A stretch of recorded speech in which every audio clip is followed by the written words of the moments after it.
Hello, my divine being, and welcome to this week's episode of Concussions of a New Age Goddess. As always, I'm the New Age Goddess herself, Melissa. Joining us today is our special guest, Elizabeth Kipp. Elizabeth is a chronic pain specialist, yoga-informed addiction recovery coach, ancestral clearing practitioner, yoga and meditation teacher, and author. So, Elizabeth, welcome to the pod. Oh, thanks so much, Melissa. It's my honor to be here. I love this whole topic. Awesome. I think it's really important that we're all aware of how powerful we really are as co-creators in the universe, and that we really acknowledge the goddess in us. So Yes. that's just kind of a beginning for why I'm even here. Yeah, no, and I love to, have like-minded people on the pod, people who kind of, convey that same message within their work, because I just feel like, we got to all partner up together, and then, yes, we are co-creators, so the more the merrier. So Okay, great. my business is Elizabeth Kipp Stress Management, LLC. And I serve, I really, it's a lot of hats that you just read off, but really my focus within all of that is the chronic pain community. Anyone who's experiencing chronic pain, anyone who is in recovery from chronic pain, and anyone that's in recovery that's suffering from chronic pain, right? That's kind of who I serve. And because underneath chronic pain is trauma. I'm getting I have a lot of training in that. I'm about to take a year training with Dr. Gabor Mate and his professional online compassion inquiry training, which is all, it's all about that. So let's begin by defining chronic pain for the audience, because people think it's physical, and it's so not just physical. It's any pain, physical, mental, emotional, spiritual, financial, any kind of pain. It sends the same signal to the brain. It hurts. All that sends the same signal. So any pain that's felt for 15 days out of 30 for 3 months or more is chronic. There's like, so the way I say it is, we're all, if anybody's had a grief experience, they're in recovery from chronic pain, right?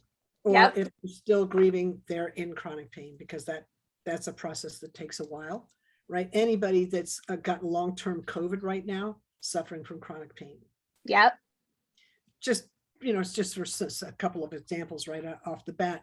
Now, what's interesting is prior to COVID, the National Institutes of Health estimated that 25% of all North America is in chronic pain across all socioeconomic measures, including children. Then the World Health Organization estimates a fifth of the world is in chronic pain. Wow. So it's this like silent, maybe not so silent, epidemic. I mean, we're not calling it chronic pain, but it's showing up in mental health issues and lots of other things, fear and discord and lots of other ways. So that's kind of that. Man, I'll paint another little picture. You can have, so I have my situation, I thought my chronic pain, the source of it was physical.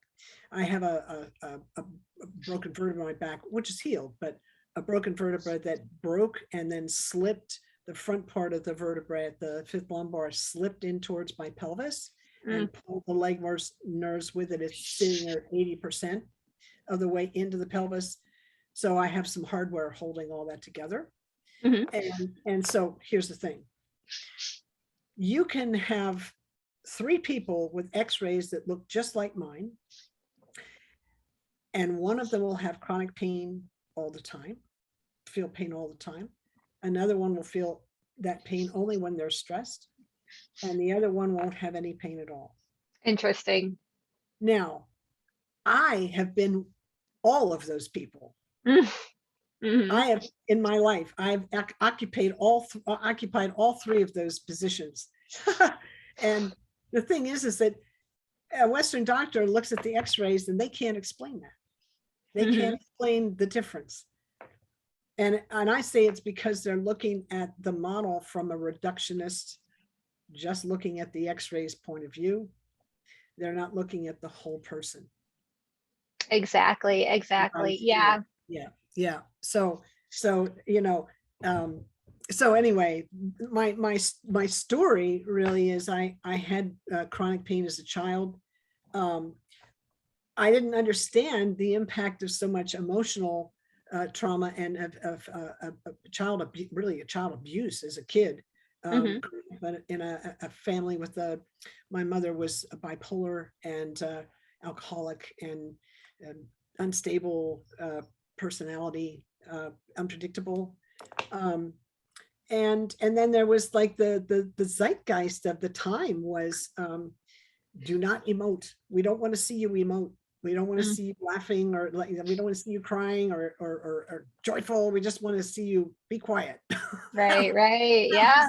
So, I learned a lot about resilience in that experience, but I also, I had an irritable bowel as a child, which was partly because I was forced to drink milk and I can't digest the base protein in milk, the casein, but Uh-huh. also because of the emotional stuffing that I was doing, just created all this. So then I had that accident when I was 14. Now, just it's interesting. I fell off a horse, landed on a rock, broke that vertebra, and displaced it. And I still got up and walked away. And because I walked away, I thought I was okay. It's Mhm. gives you an idea. So this is the thing about chronic pain people. We're used to carrying a load. And so that when we get hurt, we kind of don't know we're hurt because we're kind of used to hurting. Yeah. Yeah. It's Right. kind of like that dull pain almost. And you're just kind of like, oh, this is just the way it is without really diving into it. Yeah. That's right. Yeah. Yeah. And anyway, so um So kind of like falling off the horse and, yeah. being that strong soldier to keep going on. Yeah. The doctors, I didn't even I didn't get I didn't even get an x-ray until Mhm. about, was it 7 years later? And he said, oh, that's an old injury. And I was like, oh, I know what that was. Yes, I can identify it. Yeah. And then the chiropractors kept me going for about 7 years. And then the chiropractor said to me one day, sometimes our patients need surgery and you're one of them. So I went and I've had 3 surgeries to stabilize this and another corrective surgery on top of it. Mm. Um, here's the thing. And there was a lot of pain medication in there and a lot of pain. And all the doctors knew was to give me opiates and benzodiazepines. Of Um, course. so it was interesting because their model was you're not going to get better. You're going to be in pain for the rest of your life. Get used to it. And I really was upset by that. I have a science background, so I at first I bowed to the prognosis, and then I was like, well, that doesn't even, how can that be? It just Right, didn't, right. Yeah, we can heal ourselves. it So just didn't make sense. So I was like, what's happening here? And I realized that the doctors, because they were all saying this, one, they assumed I wouldn't heal. mm, That's what they didn't say it, but they assumed it, because underneath that is, you're going to be this way the rest of your life. The assumption is you're not going to heal. So that's interesting to me that yeah, they would say that. That to me says more about the limitation of their model than it says about the actual healing process in my experience. exactly. Exactly. So I realized that they were operating that they are, Western science operates in this paradigm. Science, it can only comment on things it can observe, measure, and describe. Mm, So, but where do we live? We live in the unified field of consciousness, the all that is. Science operates in the part that it can observe, measure, and describe. Yeah, like there's a whole difference between this expansive universe and as opposed to like this finite perspective. Yeah. So we heal in the all it is. So I was like, okay, the science guys, they can give me their perspective, and I'll take everything they can give me to help me heal. And I'm going to look for people outside. I'm going to look outside. So I really connected into source, higher power, whatever you want to call it, and which I was kind of already had a connection. But I went to all kinds of different healers. I had Reiki, I had acupuncture, I had massage therapy, I get into yoga. I already had a meditation practice. I've had a meditation practice since I was 1973 or something. So those things all served me. But I never really had anybody that truly understood the nature of chronic pain. Mhm. And anyone who's in the audience that has chronic pain or knows someone in chronic pain or has had chronic pain will know this. This is what it does to the brain.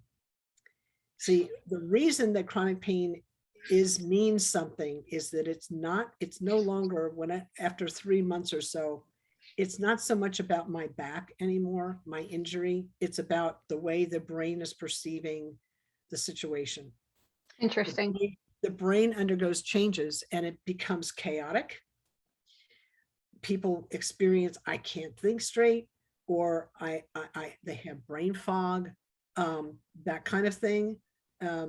They can't keep up. They're easily overwhelmed, that kind of thing. And then the other piece is they have a negative mind. They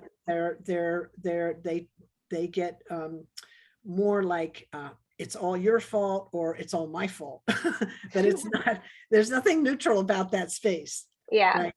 So those are the things that happen with a chronic pain. A brain on chronic pain is the way I like to put it. And so we have to look at the brain and how it's the changes that are happening in the brain. And we need to bring modalities that heal those changes. Yes, exactly. And opiates and benzodiazepines don't do that. Mm-hmm. So I finally found a doctor in Dr. Peter Prescott, who has passed away now, but he wrote a book called Conquer Chronic Pain, an Innovative Mind-Body Approach. Dr. Peter Prescott, I had his book around here somewhere. He understood chronic pain and he helped me clear it. It was really cool. He helped me detox off the medication and he helped me clear the pain. And I think the most powerful question he ever asked me was, it was amazing. He says, what are you doing to contribute to your pain? Wow. I would never think of that. I'm in a room full of 20 other people just like me. And I had hardly met this doctor. And I hear him say that. And I'm like, dude, are you set to get yourself killed asking that question in a room full of people like me? Yeah, exactly. Like, those are fighting words, And anyway, I didn't say it out loud. I thought it in my head. And I realized in that moment, wow. And then the next thing he said was, don't judge the moment. So he says, what are you doing to contribute to your pain? And don't judge the moment.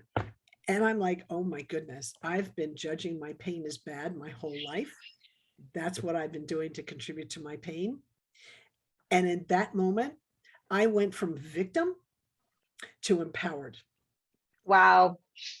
That's profound. Just that understanding alone is profound. That's going to start you on a whole new journey right there. It completely changed my trajectory and gave me the lift and the momentum I needed to really clear that pain. It was remarkable. Yeah, I would say, a lot of people don't even get to that aha moment. They don't even know how to get to that spot in order to completely shift everything into the right direction, Well, that was his job. He truly understood the mind, body, and spirit of a chronic pain patient. And I remember the first time I actually had a like a private appointment with him. He didn't want to look at my x-rays or my records. He said he wasn't interested in any of that. He said, Elizabeth, I want to know who you are. Wow. He saw, you see me now, right? And I wasn't like that 8 years ago. I'll be 8 years through this experience on the 15th of September, 2021. So. Oh, wow. Coming up.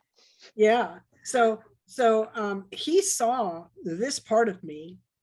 And at that time, I was this quiet, meek, shy, shut down, terrified person, that had really been beaten down by life because of my, the meaning I was making in all my experiences. I just didn't have the tools. Well, he gave me the tools, and there are tools, and that's why I'm here.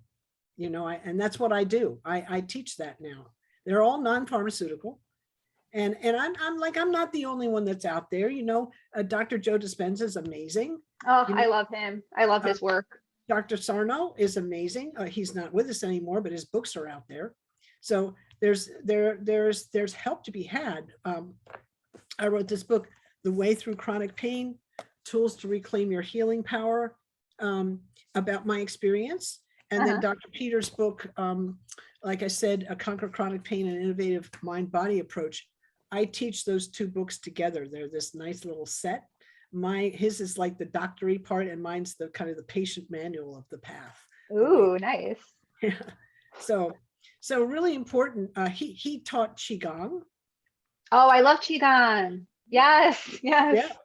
Yeah. He was really interesting because I was in a detox bed coming off that medication for about 10 or 12 days. And I was really weak, as you can imagine. Coming out of that, they kind of poured me into a wheelchair. But I was able, for 20 minutes, I was able to stand up and do Dr. Peter's Qigong form. That was all I could do, but that I was able to do it. And it was amazing because you know how Qigong really clears energy, right? Yes. Mm-hmm. Yes, it really does. And it just regulates emotion, and it can ground you. It's just so amazing. What I would say, simple poses can really have these in-depth results, and you just really wouldn't think it. You think sometimes, oh, I gotta be sweating buckets in order to see any results, but that's not true. No, there's something magical. The thing about Qigong is that you're in the flow. Yes. Right. And when you release, when you drop control and you just get into the flow like that, the body can heal. So all that stuck energy just, right. It just releases. So it's a beautiful, beautiful practice. So when I was in the hospital, I spent a long time in hospitals and rehab, physical rehab places and doctor's offices and all that over, I don't know, it was about a 32-year period. I remember saying to myself, because I had so many people helped me. I had like armies and armies of people, all different kinds of people that helped me. I remember saying, at first I said if, and then I was like, later it was like when. Yes. When I get through this, I'm going to do whatever I can to help other people that are in this situation. So that's why I do what I do. Yeah. No, and you have that personal experience, that's priceless. If I'm going to go to someone myself and I have chronic pain, I'm going to go to someone who lived it and got through it, and got through it the way that I would want to get through it, through alternative methods, and, really just encompassing all the tools you can. Right. And then the concurrent addiction that I had because of the medication, I went and I'm an addiction recovery coach now. And that's similar to chronic pain. It's not quite the same. They're very similar, but they're not quite the same. So I kind of have a foot in both of those places. And I would like, because this is new age, I would like to just mention also a modality that was so helpful to me was Ancestral Clearing. Oh yeah, tell us more about that. Yeah. So that's kind of based on the premise, which, science has been able to actually measure, right? Observe and measure, that we come into this life with the gifts and the burdens of our ancestors, that we have imprints of what happened in the past on the DNA. And ancestral clearing is a way for us to release some of that unresolved burden. Yes. And I'll give you an example that probably everyone in the listening audience can relate to. Does anyone know anyone in their family or close by, close friends that has worry energy? Oh, I can raise my hand. Yeah, worries all the time, right? Yeah. That's something that in my experience, I've been in this work for 7.5 years, the ancestral clearing. That is something that has a root in the past. And, right. And of course, a lot of stuff went down. We've been through a lot. We've been through a lot. Mm-hmm. And most people, they didn't have the tools that we have now. They knew how to push through. And again, resilience. They had resilience. They passed that down as a gift, but they also passed down their unresolved burden. And for instance, I have clients that are grandchildren of Holocaust survivors, or wow, victims, right? So and they come for ancestral clearing to help clear that burden.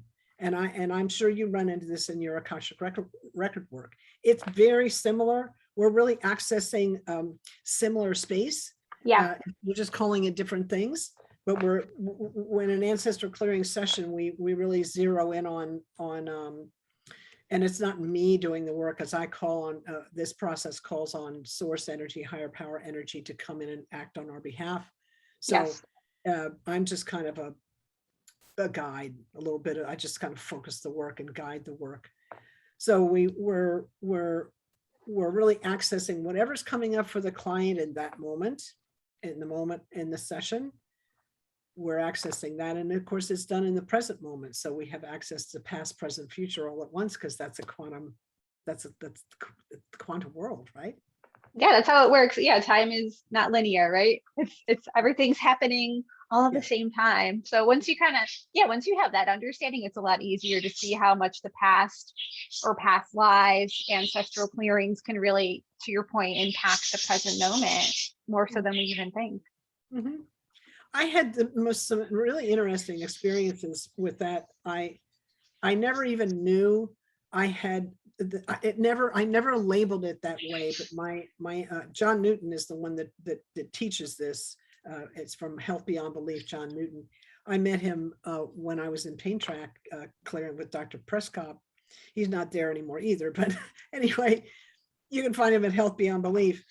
He in my first session with him, he sat across from me, and it was like, who is this guy? Some kind of medical intuitive that knows me. I've never, as a science, I'm like, my science mind is like, how could he possibly know this stuff? Yeah. He starts talking about, for all the bully energy in your life, all the bullies.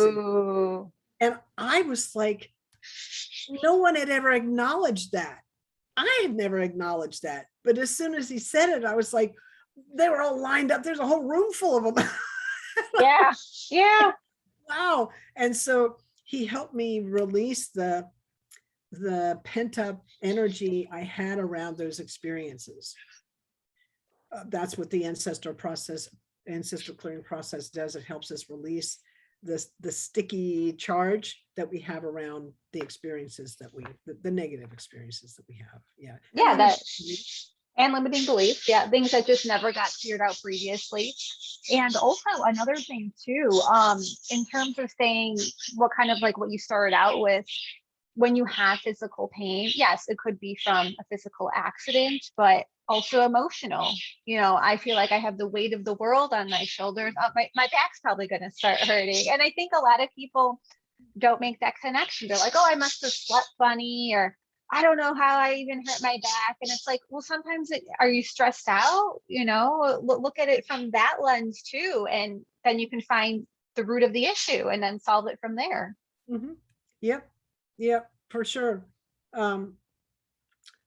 interesting. I had an accident same year I hurt my back. I had this accident with my wrist. I was trying to open a door that was stuck and it had glass in it, and my arm went through the window, and I big cut, and so there's wires in my wrist that hold it together, and it created a lot of scar tissue, and I couldn't ever play like a musical instrument. I was trying to play the flute, and I just stopped playing musical instruments because of this thing. And I just kind of gave up on that. I said, well, I would try every couple of years and I'd still feel the pain. And I'm like, okay, I guess I'm just, and I had one doctor that said to me, oh, in your family, he happened to have worked on a bunch of my family, in your family, you're one of those people that throws up a lot of scar tissue. That's kind of a thing that runs in your family. Oh, wow. Oh, okay. So, believing that as a thing, right? But listen to a limiting belief, right? I understand that that's a thing that he's seen, and I don't say that it's not real. However, it doesn't mean we can't heal it. And what was interesting was I never told John or Peter anything about my wrist or the scar or the story. I never said anything. And he did an ancestral clearing for me one day, and we covered whatever it was. And I got up and walked away. And the next morning, I happened to be tapping my hands on somebody who's playing music on the radio or whatever. And I'm tapping my fingers and no pain. Whoa. And I was like, what? Yeah, it's insane. Right. So it's really interesting that the ancestral clearing, I can't tell you how important it is. I think you get it because you do Reiki and Akashic record reading, and it's not the same, but it's really similar. The shifts can be so profound, right? Yeah. Completely change our life. And so Dr. Peters' questions, what are you doing to contribute to your pain? Don't judge the moment. That was just as important as the ancestral clearing. They were these different, in the Qigong, these were all different people. Of course, my diet, I had to switch up my diet and that kind of stuff. But there was this holistic treatment that we went into. Yeah, and it's all these different moving parts, and how well they work together and how one really enhances the other too. Yeah, I had a therapist for a little while that helped me, because I was like, oh, this physical pain I have is actually a lot of it's emotional pain that's just built up over the years. That's why, because the doctors never said, until I met Dr. Peter, the doctors never said, why isn't Elizabeth healing? They just assumed I wouldn't. Yeah. Peter was like, why are they not healing? Because the body wants to heal. What's blocking it, right? And the block was, oh, well, let's help her release the emotional pressure that she's under, right? Let's help her clear trauma that she never resolved, right? Yeah. As well as get the mindset sorted out, so that I'm not judging my experience and getting in the way, right? Yeah, and I just wish more people were privy to that information. That's why, it's great that you're on here to kind of educate everyone, because there's just so many people that would never cross their mind. It would never be, oh, something that happened to me in the past or in a past life is really contributing to, yes, this really real physical injury that I had, but why isn't it healing? I'm doing all the things. What else is blocking it? So that's profound in and of itself. Yeah, really, really important. And unfortunately, the whole concept of ancestral intergenerational trauma and ancestral healing, this is a trademark process called Ancestral Clearing. It's all very similar. It's becoming more and more forefront nowadays, which is so great because people really need it. Yeah. We're about to release an issue of this book called The Ancestors Within. This is the first. This is the first book that it's a series of 4 books. This is the first one. The Ancestors Within, reveal and heal the ancient memories you carry. 25 people, all in the ancestral healing arts, got together and wrote a chapter on their work. That's so And cool. Amy Gillespie is the one that spearheaded this operation. She's got a series of 4 books out, 4 books going. We're about to release the second one in October, I think it's 21st. And another, I'm in that one too, but Cool. we've got new authors. So there'll be, somewhere between like 70 and 100 different authors, all in the ancestral healing arts in this series of 4 books. It's incredible. Yeah. Right? It's incredible. So that's just a project that we're doing. But I explain in this book, I explain the ancestral clearing process and then the story behind it. And then in the second book, which is about to come out, I actually have a chapter in it where I talk about empaths and ancestors and cultivating skills to connect with your ancestors. So there's kind of a protocol. There's kind of a protocol, best practices to connect with your ancestors and not take on their energy. Wow. Yeah, that's very helpful to us empaths, because we could kind of tap into our ancestral lineage or past hurts in a very specific way, but yes, not take on all of that extra baggage that we don't need. Yeah. So there's a protocol, because I had to learn that, as I knew my own family's history, and I took it on as a kid, and I didn't know that I was taking it on per se. I just, we're all humans are empaths. Some of us are just more awake than others. That's, some of us are more sensitive. I was one of those sensitive people. And anyway, it wasn't until I got into Ancestral Clearing that I understood, oh, I'm actually taking on stuff and it's not mine. I'm just taking it on. So I developed this protocol or best practice to, meet your ancestors, greet and gratitude, and how to connect, and then how to do that in a neutral way, so that there's this information exchange, but it's not, you're not, getting weighed down by their stuff, because you're already carrying some of that stuff in the DNA, and Ancestral Clearing helps to clear it, but you don't want to add to the load, No, of course not. We don't need more things weighing us down. No.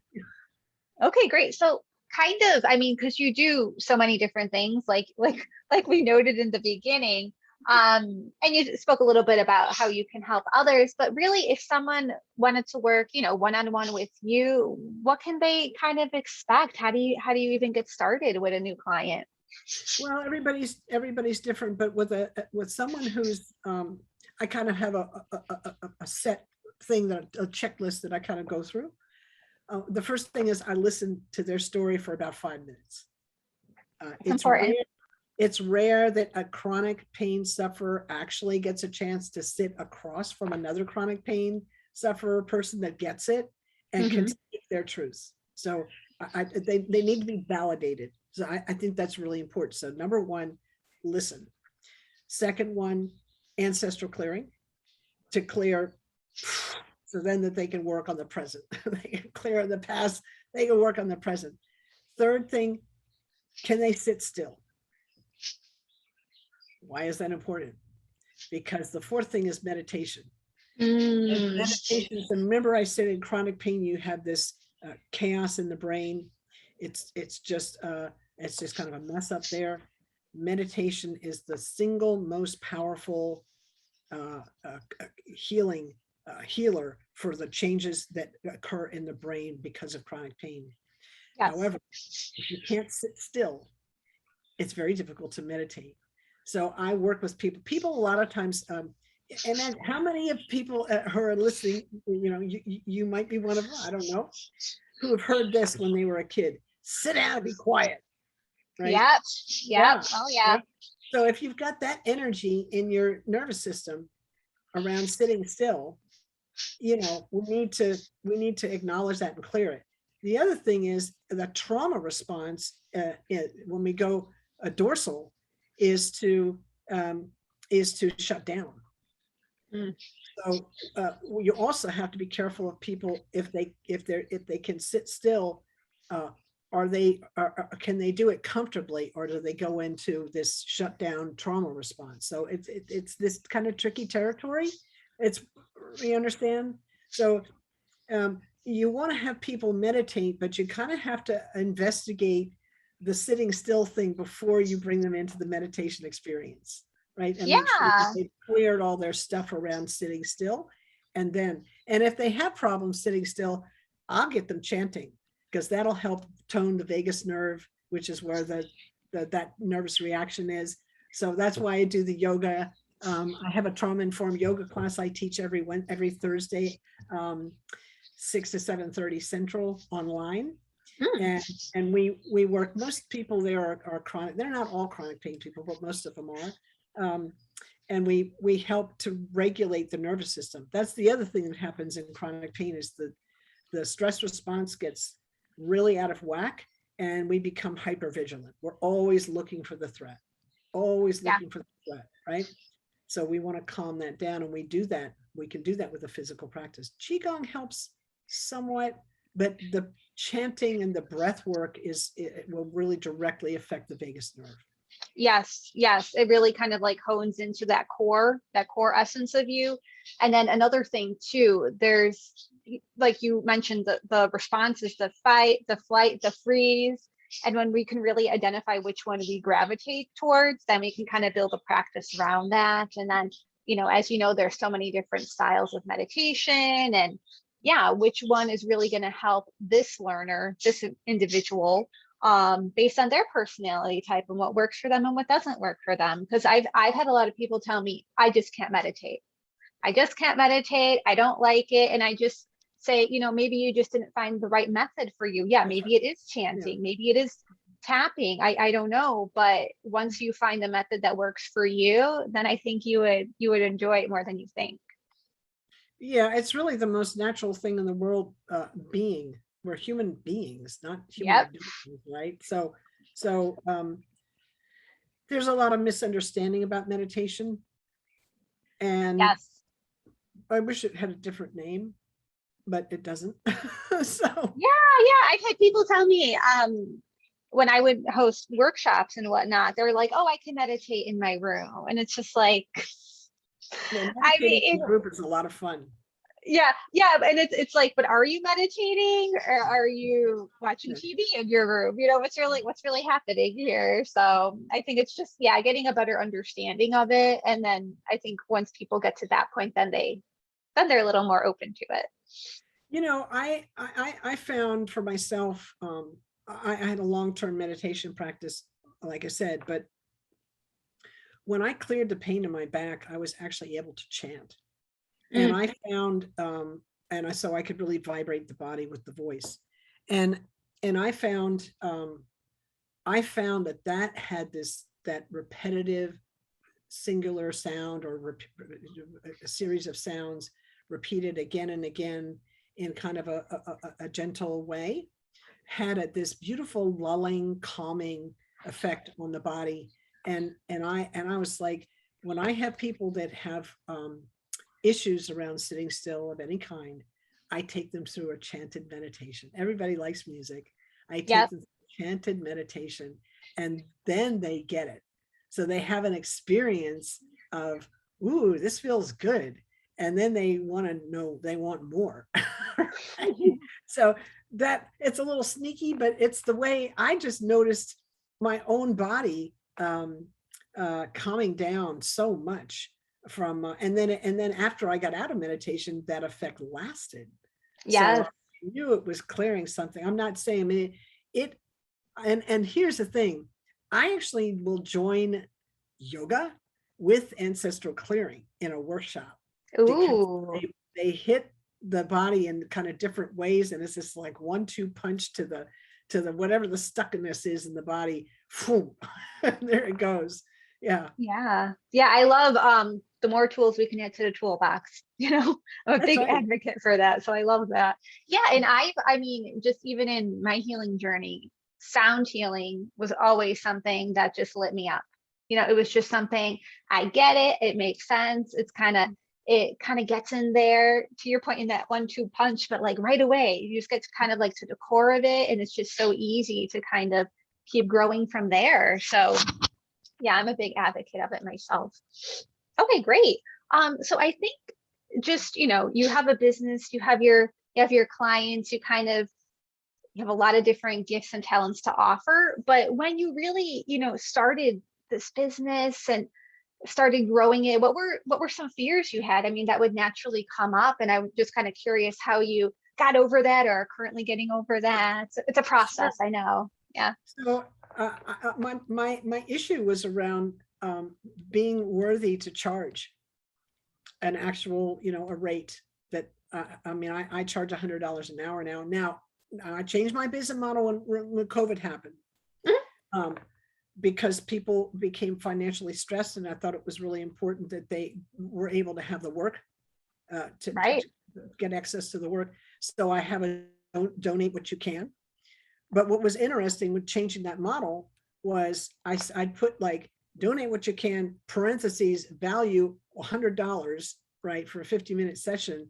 And people would come in at, below, or above that number. So it all averaged out. So it was a really interesting, and it came from my heart. It was so obvious to me that, COVID and all the stresses and struggle, I'm like, oh, I have to change this thing. And it turned out to be really, really helpful. Anyway, so being able to come up with a number that I felt really reflected my worth was a struggle.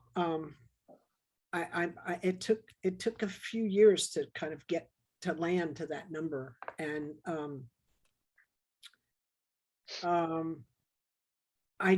my issue was, because of my own programming as a child, was, am I worthy? Yeah. So am I worthy to even hold this space? Do I even belong in this space?